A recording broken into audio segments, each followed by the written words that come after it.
Hi! இன்னைக்கு வந்து director Hari அவங்களோட ரத்னம் படத்தோட ரிவ்யூ தான் பார்க்க போறோம்.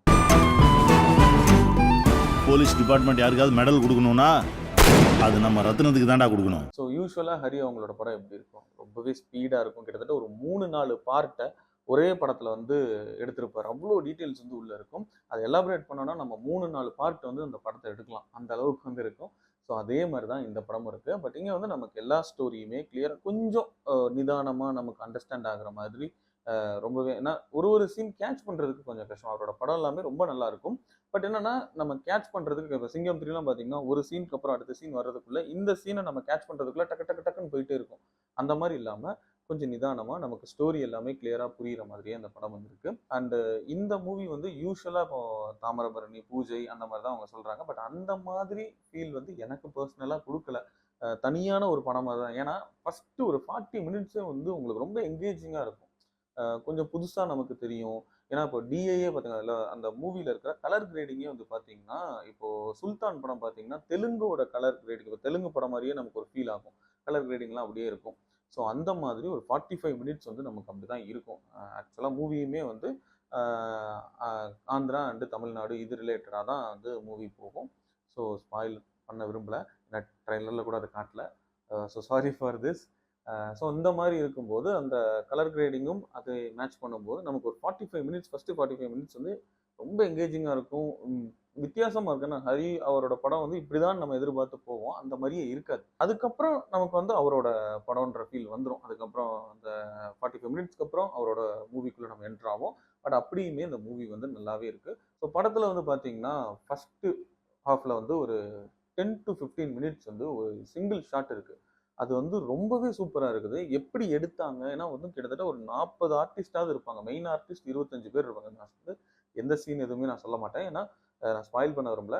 ஸோ அந்த ஒரு 25 ஆர்டிஸ்ட் வந்து மெயின் ஆர்டிஸ்ட்டா இருப்பாங்க. அவங்க வந்து ஒரு 10, 15 நிமிஷம் வந்து ஒரே ஷாட் எங்கேயுமே கட் இல்ல. அப்படியே டிராவல் ஆகும். அதுவும் ஒரு 10 கிலோமீட்டர் டிராவல் ஆகும் அந்த ஷாட். அவரோட படம்னாலே நமக்கு ஒரு லாங் டிஸ்டன்ஸ் டிராவல் ஆகுற மாரி ஒரு 10 கிலோமீட்டர் வந்து டிராவல் ஆகும். ஸோ அப்படி இருக்கும்போது, 10க்கும் மேல தான் இருக்கும்னு நெனைக்கிறேன். ஏன்னா, ஒரு இடத்துல நிப்பாங்க. அங்க ஒரு சின்ன சீக்வென்ஸ் இருக்கும். அதுக்கப்புறம் டிராவல் ஆவாங்க. அங்க அதெல்லாம் வந்து ஒரு மிஸ்டான ஒரு சீக்வென்ஸ் தான். அது கொஞ்சம் மிஸ் ஆனா கூட மறுபடியும் ஃபர்ஸ்ட்ல இருந்து தான் எடுக்கணும். அந்த மாரியான சீக்வென்ஸ் அது. ஸோ அது எல்லாமே வந்து அவ்ளோ மேபி எவ்ளோ மெனக்கெட்டுருப்பாங்கன்றது தெரியல. அவரோட மெனக்கெடல்ன்றது என்னன்றது நான் ஒரு இன்டர்வியூல தான் பார்த்தேன். ஒரு ஃபோன் நம்பர் வாங்கணும். அதாவது ஃபோன் நம்பர் வந்து அவங்க இதுல சொல்றாங்க அப்படின்னா, மூவில சொல்றாங்க அப்படின்னா, அந்த ஃபோன் நம்பர இதுக்கு முன்னால யாரும் யூஸ் பண்ணியிருக்காங்களா? அத வந்து இனி வாங்க போறாங்களா? வாங்குனாங்கன்னா எவ்வளோ டைம் வந்து நம்ம அந்த ஃபோன் நம்பர ஹோல்டு பண்ணி வைக்கணும்? அப்படின்றது எல்லாமே வந்து பார்த்து அவ்ளோ டீட்டெயில் ஒரு ஃபோன் நம்பருக்கு அவ்ளோ வேலை இருக்கு. ஃபோன் நம்பர் இதுக்கு முன்னால யாரும் யூஸ் பண்ணிட்டு இருக்காங்களா? இல்ல அதாவது இதுக்கு முன்னால யாரும் யூஸ் பண்ணியிருக்காங்களா? பண்ணிக்கிட்டு இருக்காங்களா? இல்லன்னா அது இப்போ ஹோல்டு பண்ணா 6 மாசத்துக்கிட்ட அவங்க அந்த நம்பர வாங்கி ஹோல்டு பண்ணணும். ஸோ அந்த மாதிரியான வேலை எல்லாமே அத வந்து கரெக்ட்டா ஒருத்தர் பார்த்துட்டு படம் ரிலீஸ் ஆகி ஒரு 6 மாசம் சொல்றேன். ரிலீஸ் ஆகி 6 மாசம் வந்து அந்த ஃபோன் நம்பர அவங்க ஹோல்டு பண்ணியே வச்சிருக்கணும். ஏன்னா ஃபோன் கால்ஸ் வரும். இப்போ ஒரு எக்ஸாம்பிள் பார்த்தீங்கன்னா, சிங்கம் படத்துல கூட சூர்யா கிட்ட விவேக் வந்து ஒரு அனுஷ்கா கிட்ட விவேக் ஒரு நம்பர் குடுப்பாங்க. சூர்யா நம்பர்ன்னு சொல்லி. ஸோ அந்த நம்பர் வந்து அந்த நம்பருக்கே நெறைய ஃபோன் கால் போயிருந்ததுன்னு அந்த டைம் வந்து ஒரு சின்ன அப்பலாம் Instagram கிடையாதுன்னு நெனைக்கிறேன். அப்போ ரூமர் மாரி ஃப்ரெண்ட் சர்க்கிள்ல பரவுச்சு. ஸோ அதெல்லாம் வந்து ஒரு 6 மாசம் ஏன்னா நாங்களே எனக்கு தெரிஞ்சு எங்க ஸ்கூல்லயே ஃப்ரெண்ட்ஸ் எல்லாருமே அத ட்ரை பண்ணாங்க. அந்த அப்பலாம் வந்து ரூ. 1 காயின்ல வந்து ஃபோன் பேசுற அந்த இதான. ஸோ அதுல எல்லாமே வந்து ஸ்கூலுக்கு வெளியே ட்ரை பண்ணதா சொல்லியிருந்தாங்க.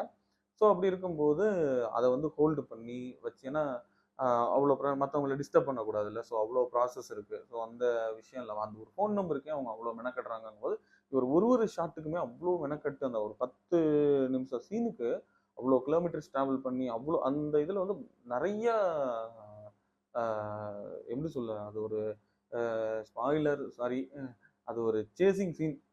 ஆக்சுவலா ஒரு இடத்துல நின்னு ஃபைட் ஆகும். அப்புறம் சேஸ் பண்ணுவாங்க. அகைன் ஃபைட் ஆகும். அது சேஸ் பண்ணுவாங்க. அப்போ ஏகப்பட்ட வண்டி வந்து பறக்கிறது எல்லாமே ஒரே ஷாட்ல இங்க, அங்க ட்ரோன்ல கவர் ஆகுற மாரி இருக்கும்.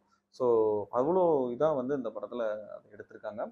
அண்ட் தென் அ படத்துல வந்து பிரியா பவானி சங்கர் அவங்களோட ரோலுமே வந்து ரொம்ப இம்பாக்ட் குடுத்துச்சு. அண்ட் விஷால் அவங்களோட எனர்ஜி நம்ம எல்லாருக்குமே தெரியும். ஸோ அவ்ளோ எனர்ஜியா வந்து இந்த படத்துல பெர்ஃபார்ம் பண்ணியிருந்தாரு. அண்டு இந்த பூஜை தாமிரபரணியோட சாயல் இருக்குன்னு சொல்லியிருந்தாங்க. பட் எனக்கு அந்த மாதிரி எங்கேயுமே ஃபீல் ஆகல. ஒரு ஃப்ரெஷ்ஷான ஒரு மூவி மாதிரி தான் இருந்துச்சு. லைட்டாக ஒரு 45 மினிட்ஸ்க்கு அப்புறம் பூஜையோட லைட்டாக ஒரு அந்த ஒரு ஃபீல் வந்தது. அதுக்கப்புறம் படம் அப்படியே வேற மாதிரி ட்ராவல் ஆக ஆரம்பிச்சிச்சு. நம்ம வந்து இங்கே இப்படி தான் நடக்கும்னு ப்ரெடிக்ட் பண்ணுறது வந்து நடக்கல. அவங்க ஒரு புதுசாக ஒன்று வந்து அதில் கொண்டு வந்திருக்காங்க. பட் யூஸ்வலான ஒரு டெம்ப்ளேட் ஹரி அவங்களோட யூஸ்வலான டெம்ப்ளேட் 3 ஸ்டோரி 4 ஸ்டோரி வந்து உள்ளே இருக்க தான் செய்யுது. எனக்கே ஒரு டைம் வந்து என்ன ஆயிடுச்சுன்னா, நான் வந்து உண்மையிலேயே ஃபீல் பண்ணது என்ன அப்படின்னா, ஃபர்ஸ்ட்டு படத்தோட ஃபர்ஸ்ட்டில் ஒன்று நடக்கும். அது வந்து லாஸ்ட் கிளைமேக்ஸில் தான் அதுக்கான லிங்க் வந்து வரும். இதனால தான் இது நடக்கு அப்படின்றது. பட் இந்த லாஸ்ட் நடக்கும்போது ஃபர்ஸ்ட் நடந்தது நம்ம ஏதோ ஒரு படத்துல பார்த்தோமே அப்படின்ற மாதிரி தான் எனக்கு உண்மையிலேயே ஃபீல் ஆச்சு. அப்புறம் தான் யோசிச்சேன், ஓ இந்த படத்தோட ஃபர்ஸ்ட் சீன்ல வந்துச்சு அப்படின்னா அவ்வளோ ஸ்டோரிஸ் வந்து உள்ள இருக்கிறதுனால ஒரு சின்ன இந்த மாதிரி ஒரு சின்ன கன்ஃபியூஷன் வர்றதுக்கான வாய்ப்புகள் இருக்கு. பட் நெகட்டிவ் அப்படின்னா ஸோ அந்த ஒரு விஷயத்த கூட நம்ம நெகட்டிவ்னு சொல்ல முடியாது. ஓகே, ஓவராலாக வந்து இந்த படம் ஒரு ஆவரேஜ் அண்ட் அபோவ் ஆவரேஜ் படம் தான் இந்த படம். ஏன்னா இந்த படத்துல வந்து இன்னொரு விஷயம் என்ன அப்படின்னா, இப்போ நான் பர்சனலாக ஃபீல் பண்ணத ஒரு விஷயம் தான் நான் சொல்கிறேன். ஒரு ஃபேனாக நான் சொல்கிறது என்னன்னா, சில படத்தில் கொஞ்சம் கிரிஞ்சாக ஃபீல் ஆகுற மாதிரி இருக்கும் எனக்கு. பர்சனலான ஒரு விஷயம் தான். ஸோ அது வந்து இந்த படத்தில் அந்த மாதிரி எந்த ஒரு கிரிஞ்சான காமெடி எதுவுமே இல்லை. காமெடி சூப்பராகவே ஒர்க் அவுட் ஆகிருக்கு. யோகி பாபு அவர் எப்படி பெர்ஃபார்ம் பண்ணுவாருன்னு நமக்கு தெரியும். ஸோ அவ்வளோ சூப்பராக பண்ணியிருக்காரு. ஸோ ஓவராலாக இந்த படம் வந்து ஆவரேஜ் அண்ட் ஆவரேஜான ஒரு படம் தான். அண்ட் ஒரு ஃபேமிலி என்டர்டெய்னர் மூவி தான் இந்த ரத்னம் மூவி.